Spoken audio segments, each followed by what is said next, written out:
Hello there and welcome to another one of these Lexical Lab 1 minute English videos. If you like this video, make sure you click the like button, subscribe to the channel and please do check out our website www.lexicallab.com to find out more about the online courses we offer.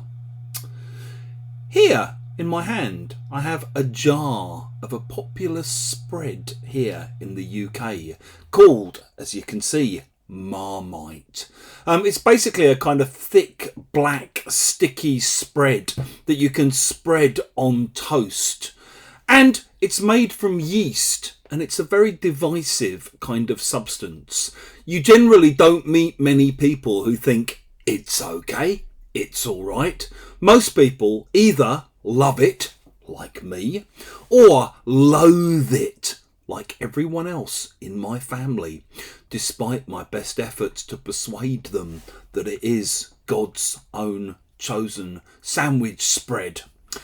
This idea of being either loved or hated was something that the company Marmite very bravely played with in advertising a few years ago. They would show people trying Marmite on toast, and some people would react in a really kind of disgusted way, like, "What is this stuff you're giving me?" While other people would be sitting there kind of saying, "Marmite, give me more."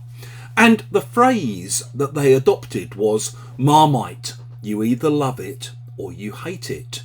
And this was very clever advertising, I think, because it recognised a fundamental truth about the substance. Since then, the word Marmite is often applied as has often been applied as a kind of adjective to show that something divides people into the love-hate camp. This morning in one of my classes, a student was talking about her favourite sitcom, The Big Bang Theory.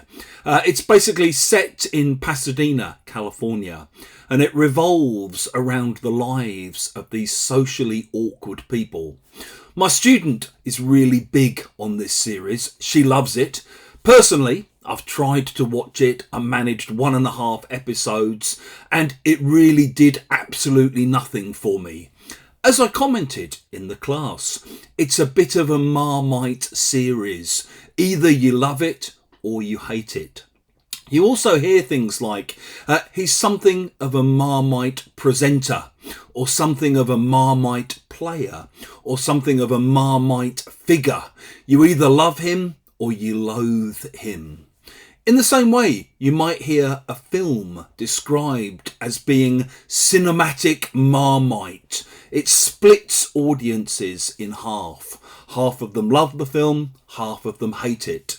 The same with buildings, like the giant phallic object that is the Shard here in London, our tallest building. Some people, like me, regard it as a bit of an eyesore. Other people think it's a remarkable building, but basically it's the architectural equivalent of Marmite.